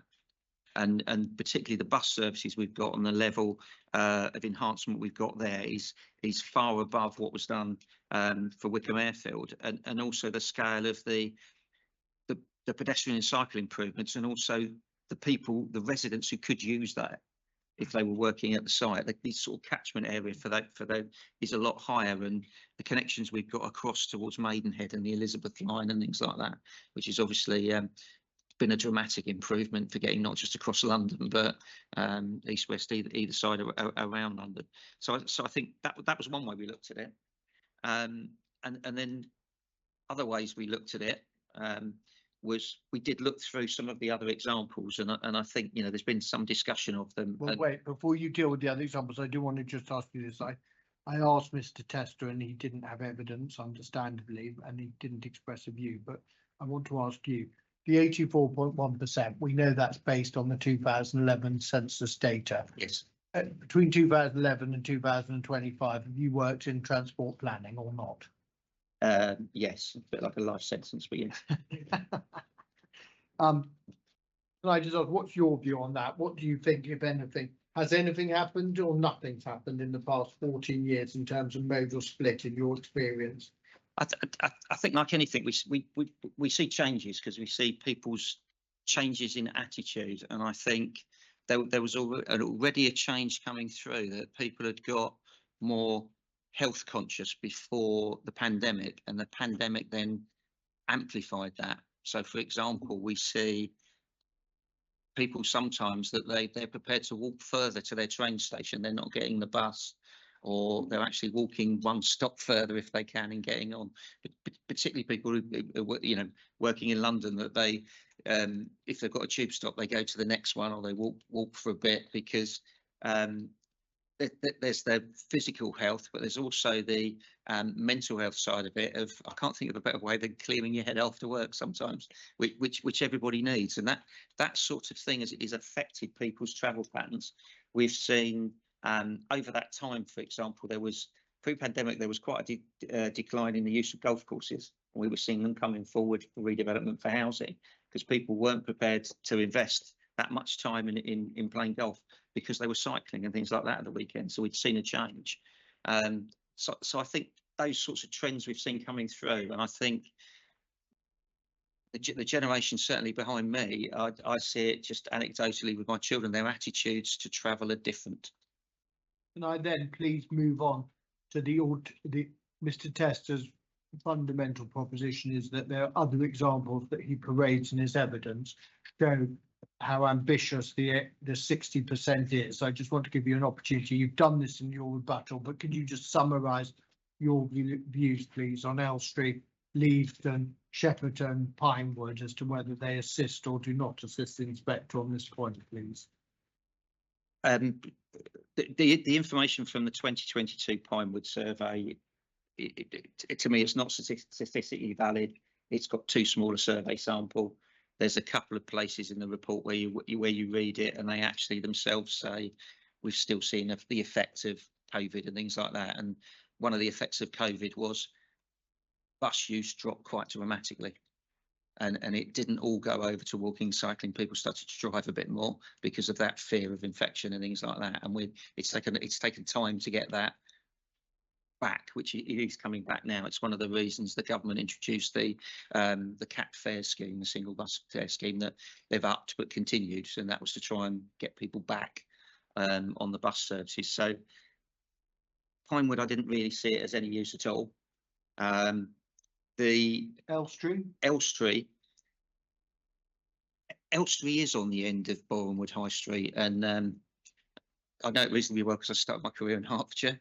And it is an accessible site, but the fact it's on the end of the high street, I'm not worried about. It's the fact it's an accessible site, and if you can see what's being achieved there, the 67.5% that comes from the census, that's not taking account of any travel plan targets that might have been set on top of that. So that's just what would happen anyway, and I think that gives you comfort that a travel plan for a film studio can achieve that level.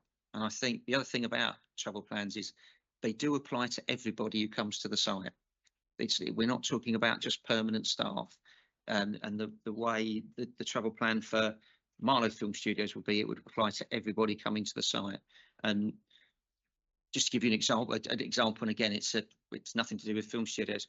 If you do a travel plan for a retail unit, for a food store, it applies to the shoppers as well. It doesn't just apply to the staff, because it's about managing transport demand to a site, and you can influence different groups of people in different ways. So I think we always need to remember that when we're looking at these figures. Then can I then please just ask you about Leavesden Warner Brothers, please? What do you say about the evidence that's before the inquiry on that?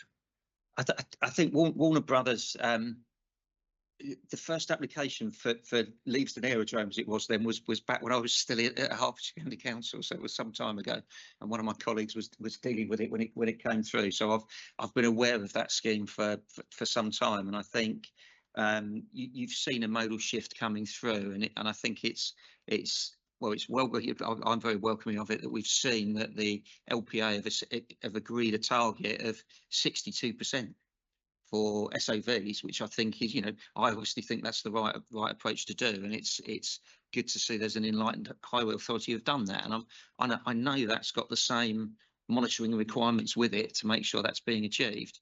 But it just shows that an enlightened approach can be taken. Thank you. Then can we also then just Shepperton? What do you want to say about Shepperton? Well, Shepperton was an interesting one, because if you look at one part of the survey, it talks about 91% car use, but you then look, if you just dig at that in more detail, it talks about 57% car drivers and 34% car sharing. Now, I've got to be honest, I don't think that's 34% car passenger, the way the question's been asked, because that would be phenomenally high. But as a worst case, if you said, the minimum number of people to qualify for car share is 2 people in a car, the driver and the passenger, it still means they're achieving 17% car share, and it could be higher than that if there's more than 2 people in a car. And that, I thought that was quite telling from that film studio. And if you look at the census data for the Marlow area, it's about 3.3%. So if you could, it's just an example. If you could achieve something like that that's being achieved elsewhere, you're suddenly going to have something like what do you work out, 13.7% shift to car share that could be achieved. So that's the thing of interest I took away from there. Thank you. And then can I just ask you please to take up your rebuttal?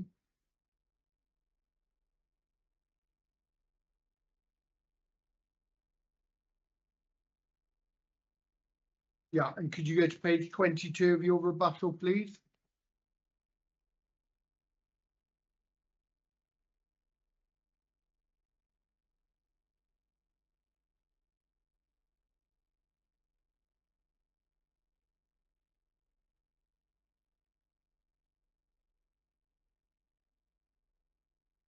Is that actual page 22 or? Actual page 22, not PDF, please. It's where you deal with what's needed to hit the Yep. targets. On there, yes. And from 422 to 425, you just set out for the inspector's benefit how this actually translates, these percentages translate into actual trips, don't you? Yes. And I look at 424, you say effectively what's required is a transfer of 154 non-car and a PMP a transfer of 132 non-car. You've got non-non, you're getting excited in the afternoon. You've got a non-car trip. The transfer is actually 202 in the office. It's 154 in the morning. Yes, there are two nons there. Okay, but just let me ask you that. In terms of the mechanics and identifying the actual number, what do you say about what we're talking about, people switching and the achievability of it when you look at the actual numbers of who's required to change their modal shift? Well, I thought it was important to actually try and break that down to what it could mean. And within the travel plan, we'd set out a couple of examples for how the 60% could be achieved, because when we took things over and got involved, Waterman's hadn't taken any account of car sharing, and we were sort of like, well, car passengers does actually take a car off the road. So we just looked at a couple of options there. So the tables 4.1 and 4.2, we're just taking those figures of the 153 and the 202, and it's 153 just because of rounding, by the way, so it's jumped from 154. Just to say, well, what would you need to do? Because I think it gives us an idea then of what's actually achievable. And it's also a good exercise to do for your bus services to make sure that when we're laying on the bus services, we've got enough capacity as well. So if we effectively, that you're right, because in the do nothing effectively, in the do nothing positions, that's 423 in a sense, or the predict and provide, you're looking at those levels, so you're not, and then you go on to in table IDR 4.1, what is actually required in terms of the transfer. That's right, yes. Now, can I then ask you two additional points on this? Parking, as the parking that is provided within the site and agreed with the LPA, is that based on what modal split and parking generation figures, please? It's based on the 60%. Okay, and then also, to what extent will parking, as you understand it from the various mechanisms, be controlled on site or not? People will, my understanding is parking will be pre-booked, so people will know clearly whether they've got a parking space or not, which will obviously determine how they're going to travel to the site. I think we have to recognise that there's always going to be some people who do need to drive and things like that, and I've heard it said that people need to carry tools, and I think that's in evidence. Some people do, but that's all allowed for and things like that, but not everybody does. And then we looked at earlier with Mr. Tester, the final part on modal shift. In your view, what about the monitoring that will happen post? Let's imagine the Secretary of State does grant consent, the scheme is implemented subject to the OMP and the Section 106. To what extent is the moment in time taken at commencement of development, or is this a matter that continues to be under review? It's a matter that continues to be under review. So there are annual surveys done for both the operational management plan, which is more pure traffic numbers, and then for the travel plan of what modal shift is being achieved. And the modal shift, I suppose I could put it in other words, it to some extent, it doesn't matter how it's achieved as long as it is achieved. Thank you. Can we then move on to the third bullet point, please, in the areas of disagreement?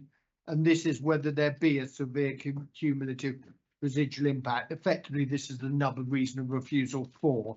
and you've now had the benefit of hearing from Mr. Tester. What's your position, please, Mr. Dix, on whether the proposal would result or could result in a severe cumulative impact on the highway network?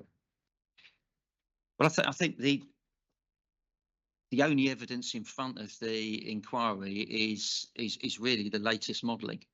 There was previous modelling done, as we've heard, and this is what we took forward before Christmas when we identified the issue with the Bobmore Lane crossing, because in the morning peak, the issue that was being identified was getting into Marlow, and it was a problem that was occurring.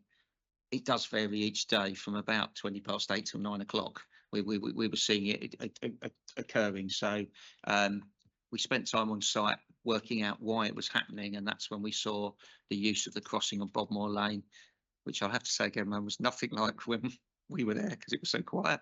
But I think Mr. Tester did kindly acknowledge that it wasn't always like that. And that's why we looked at improving that, and that's why we looked at extending the VISIM model to take account of that.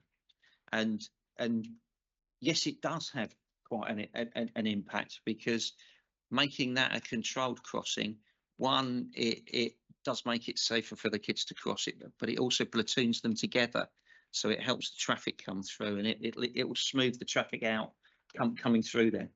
But can I ask you, I did the exercise with Mr. Testo, pages 28 to 41 of your proof that have the modelling output in terms of time and delay and queue length. Do you recall? I don't need to take this to you, but overall, can I ask you to characterise what those show in the context of severe impact? Do they show or do they not show a severe impact? But my view is clearly there is no severe impact. One thing I would like to say as well, and add at this point, I think, because this is all about traffic getting into Marlow, you do have to think about in the morning peak how much traffic associated with the film studios does go into Marlow, and it's less than 20 vehicles. Yes, I do accept there's some traffic coming out, but we don't see problems with traffic leaving Marlow in the morning. It is traffic coming in, and the film studios would only add 20 vehicles to that. So as you get away from Westall, we've actually assumed that goes most of the way through to the town centre. Some of it may in reality peel off, but we've done a very robust assessment and taking it through. So I think the scale of any issues within Marlow, we do need to consider that, because as I understand it, and I think it was confirmed in cross-examining, the only issue is during the peak period. But of course, I do expect there's traffic coming. So the AM peak period. I do accept there is traffic. There is some traffic coming the other way. Thank you. Okay, can we then deal with the point, which is the fourth bullet point in the areas of disagreement, and this is effectively Mr. Tester's contention that the VISIM model should have gone further in terms of its outputs to the west, and what your view on that is, please. Well, I think there's a couple of things in here that, and I think in a minute I'll suggest we go to my rebuttal proof. But I think just taking the first one is, we have already modelled the junctions to the west of the model, and yes, they are isolated junction models. When it went through, and in the committee report, and this is in my evidence, the council said the film studios wouldn't have an impact at 3 out of those 4 junctions, and it was only the one furthest away they were still concerned about. And my argument would be, would if you're not concerned about the 3 closer ones, why is the furthest one an issue? And I'm not saying there isn't some peak period congestion, because there is, but this is about whether the film studios would have a severe impact. You've then got to think, well, if we have removed that constraint at the Bobmore Lane crossing, what difference does that make? How does that change things? And what we were able to do was to look at what levels of traffic we'd assumed in the individual junction models against what was coming out of the VISIM model at that location. And the levels of traffic we'd got in the individual junction models was actually higher.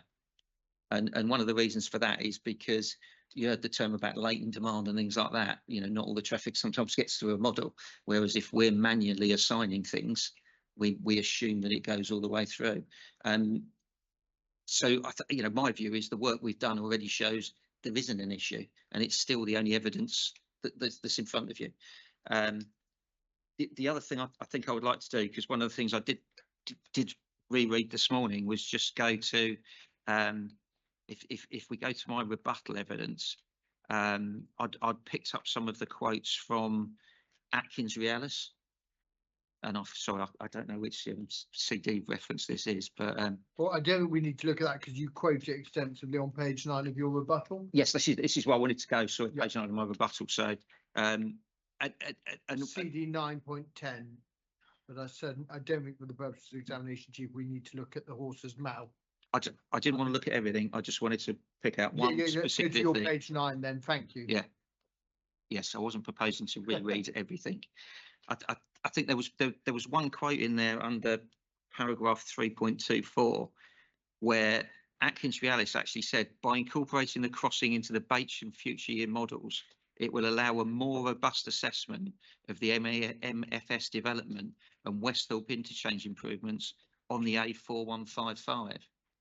So I read that as the council's consultant actually saying the VISIM model's better.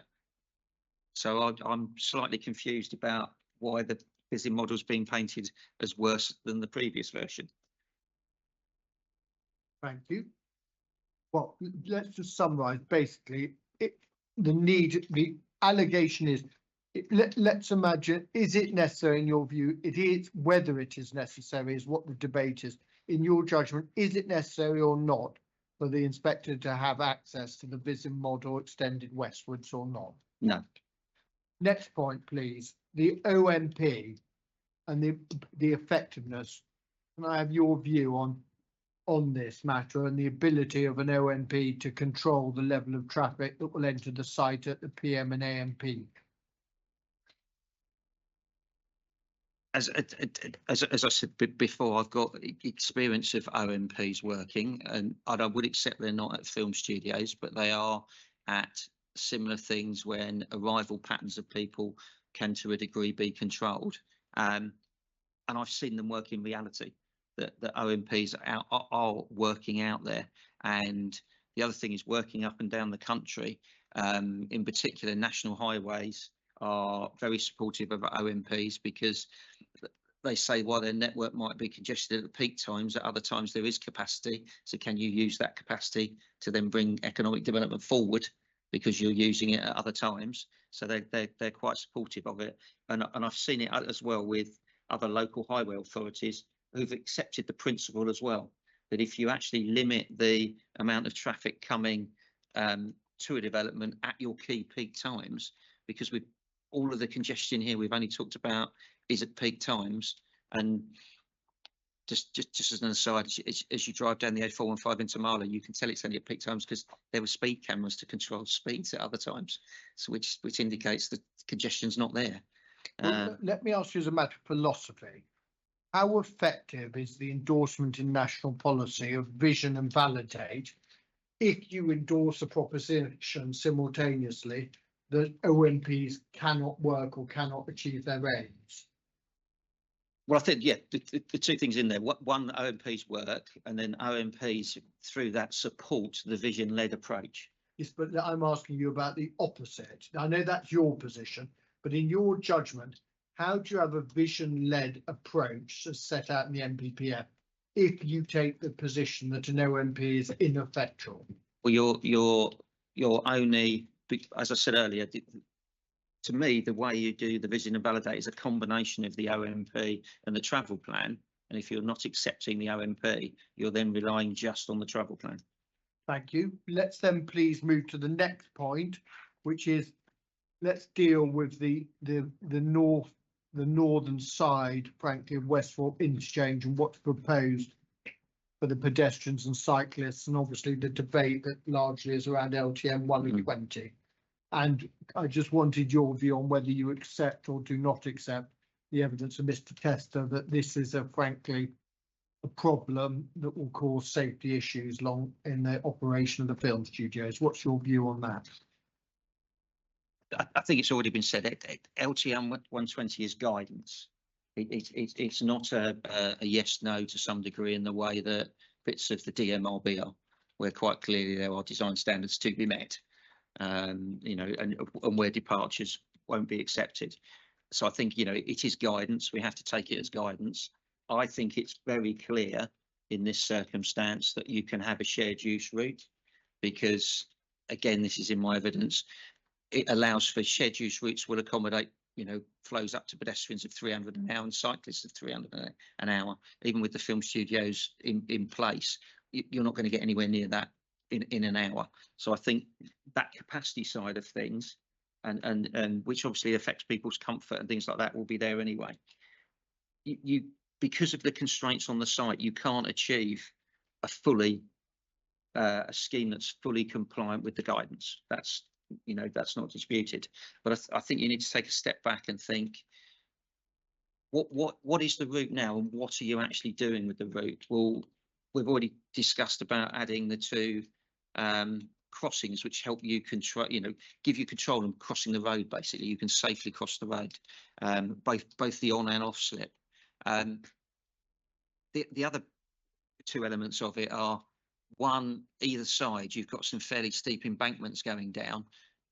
There's no fence there at the moment. There's no safety fence to stop you going down there, which I think if you're walking's fine, but if you're cycling, it's very different. You know, you want something to protect you from that drop. So I think adding that is another big benefit. And then we're increasing the provision, and we're then adding the parapet fence to give you the safety across the bridge. So in future, cyclists wouldn't have to dismount.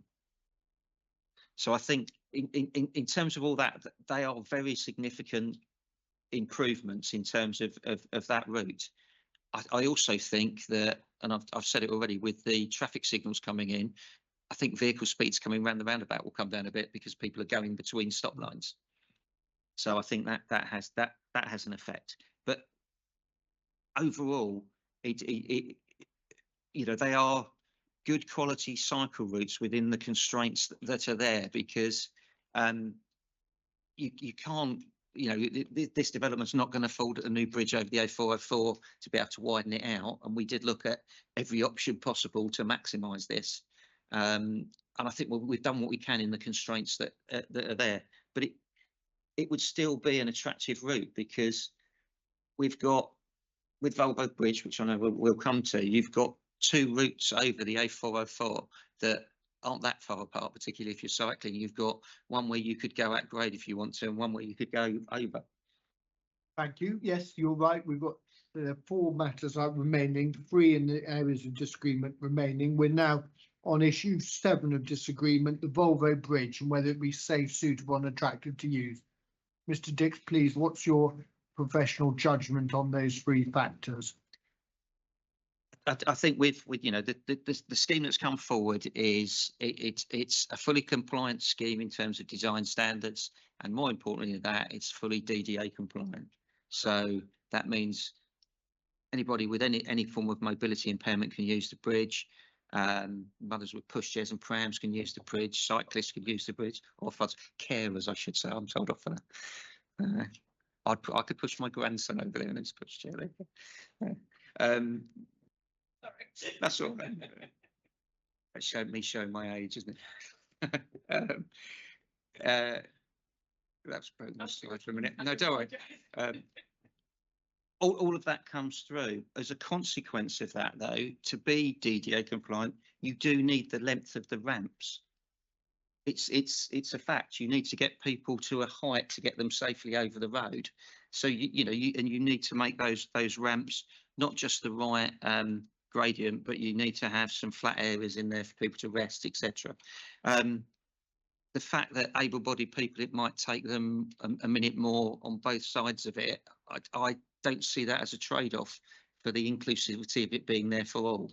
And I don't think people would be put off by using it, because they can see that there's a bridge that's open for everyone. In terms of things like the lighting of that bridge, I've got I see that as a detail. That's something that can be worked upon, because there are compromises to be found between obviously lighting the bridge so it's attractive to use, but then not having an impact on the residents around it and on the far side of the bridge. That can be worked up in detail. And I think the third point was about the overlooking. Well, again, you've got to find a balance between that bridge there are houses around there, and you've got to find the balance between the visual intrusion on people there and the bridge being overlooked. But I think it's an expensive bit of infrastructure, I think, that would actually have significant benefits. People use the existing bridge. They struggle over it with their bikes. The fishermen struggle over it with their fishing gear and things like that, up the very steep steps. It's clearly being used now. And I think with a better facility, it will clearly be used in the future. Thank you. Now, can I then ask you, please, about the internal layout? And Mr. Tester, we obviously spent some time on this in cross-examination. What do you say about the concern about the HGV movements that will happen within the actual film studios itself and the risk to safety, please? I think we're down to, there were various concerns that had been raised, but I think from the cross-examination, we're now down just to vehicles reversing. That's the message I've got. The first thing I would say is, Mr. Tester took you to figures from tricks and things like that. They're actually OGV figures. They're not HGVs. There's HGVs set out in the site management plan that I pulled out in section 11 of my evidence, which are taken from the agreed trip rates, because one thing the agreed tricks gives you as well is HGV movements. So it's not about OGVs, because that can includes everything down to a 3.5 ton vehicle, and that's not an Arctic. So that's the first thing I'd say. The second thing I would say is the numbers are very low. Vehicles will be booked in, and by the nature of film studios, because you let various bits to the site, you control the routing of them quite tightly. So you control the time they arrive and the routing of them quite tightly. And then we've got the site management plan behind that, which we can talk about a bit more. But I think I was coming down to where are vehicles reversing, and I think if we could go to, sorry, I'd scribbled this down. Mr. Tester's proof. Yeah. I think it's page 98 of the PDF, if I'm right. And there's a diagram there that shows what the issue is. If I can just get to it. So.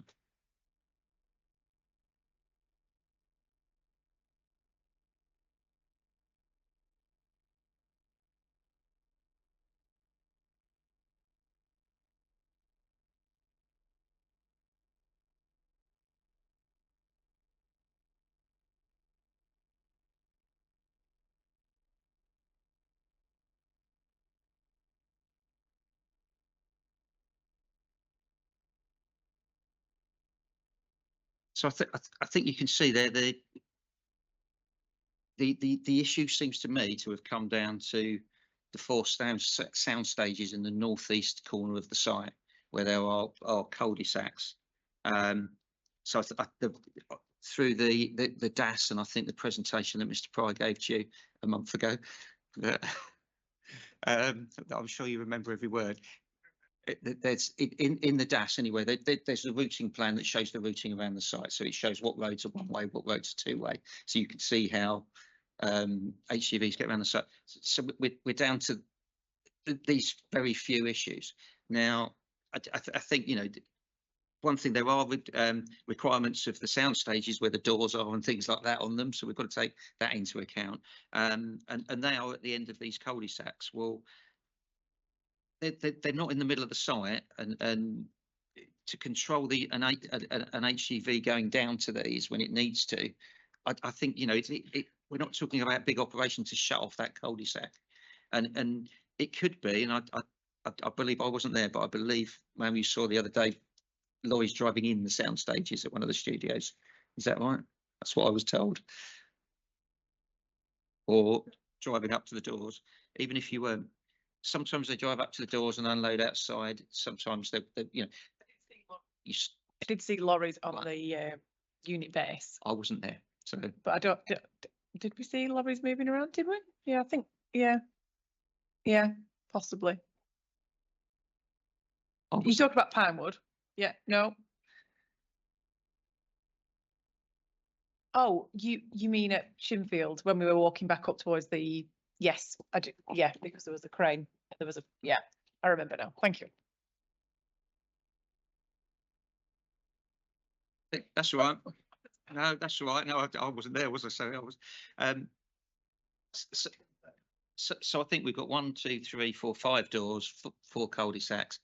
I really do think this is manageable. This is a private site. Manual for streets does not apply. Manual for streets is for a public highway, and I would not endorse reversing like this in a residential area where you've got children playing, etc., etc. This is a controlled working environment, and on the odd occasion vehicles need to get up there. It's not unusual to manage HGV movements with banksmen and barriers. And can I just ask, is this a matter that is dealt with or not dealt with in the site management plan, please, Mr. Dix? It's dealt with in the site management plan, and the site management plan to me sets out it sets out obviously the relevant HSE guidance, which there is, and good practice, and that's what would be followed. But it also sets out things like what are relatively simple things like the drivers come to the site, they're told the speed limit, it's a 10-mile-an-hour environment and things like that. They're told the route they're going to use. If they are making a manoeuvre like this, they will be passed over to the banksman who will sort out this manoeuvre and manage it. So it's a very controlled environment. Thank you. Right, can we then overall ask you to put it all together finally, please? We've got Mr. Tester sought to, in his evidence, uphold reasonable refusals 4, 5, 6. Now, having had the benefit of having heard his evidence, what do you say about whether, first of all, the proposal of granted consent would lead to a severe impact or not, please? My view is that there'd be no severe impact on the highway network. There's a number of factors in that.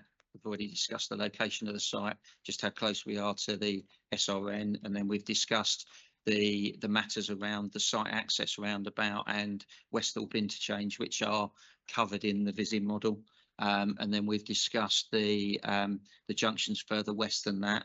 And I think I would also, as well, we did obviously look at a more extensive network than that in the transport assessment, as you would have seen, ma'am. And I know Mr. Tester was asked about Cookham Bridge and things like that. We did look at a wider area. These are just the issues, if you like, that we're remaining with that are in front of you. So there is no severe impact in my view. And I think the only evidence in front of you demonstrates that. Can I then ask about the adequacy of public transport that is on offer, alternative means of transport? What's your view as to whether those that seek to visit the site, in whatever capacity, will have a genuine choice of transport post the grant of consent or not, please? Well, I think it falls into 2 categories, doesn't it, really? And it's the public transport. I would always link the buses to the trains and the interchange as well, because it makes them even more powerful than they are. The buses in themselves give connections between the site to High Wycombe and Maidenhead. There's the connections between Marlow and Bourne End. But then because they go to the train stations and they interchange with the trains, they take you to the Chiltern line, they take you to the Elizabeth line and things like that. So they take you into West London. And that's quite powerful, because it's not just a local journey. You can make sort of longer distance journeys on them and things like that. And the walking and cycling, we've heard it said that the A404 is a barrier and things like this. Well, I think as we've described, we've looked for 2 options to get people connected between the film studios and Marlow, which is on the doorstep, and we've got, in my view, routes to them for both pedestrians and cyclists that then tie into some of the existing routes that exist. And if people did want to use the I don't like calling it the Marlow donkey because it seems to downgrade it a bit, but if they wanted to use the train station at Marlow, as we saw, you can walk to it. And things like that. So I think it just opens up Marlow, and it opens up the route towards Bourne End as well, and things like that. Thank you. And then finally, reason of refusal 6 and the concern about the internal layout as a result of Mr. Tester's evidence. What is your overall conclusion on that matter, please? I think it's been very useful that we've debated it and we've narrowed down the issues and things like that. But I think with the the management of the site, which is, you know, in the example of the site management plan. And someone asked me, what's the difference between the site management plan and the operation management plan? Well, obviously the operational management plan controls your traffic, site management controls what's on site, and they should stay separate, in my view, because they're doing different purposes. And the site management plan is also something that can be given to any tenant that comes to the site. So everybody knows what's managed. So you're in a very controlled environment. Nobody wants a conflict between articulated vehicles and pedestrians and cyclists, and it can be managed so that that doesn't happen. Thank you. Thank you very much, Mum. That's Mr. Dix's evidence in chief. Unless there are any other matters you want to ask him at this stage. No, thank you. Not at this stage. I shall await Mr. Bird's cross-examination. Okay, you mustn't speak to anyone overnight, and you'll be having a lonely meal for one, just like me. End of day adjournment. Anything to raise before I do? Not from your side? Nope, not from your side. Okay, we have said the programme's 9:30 tomorrow. Do you still want to resume at 9:30?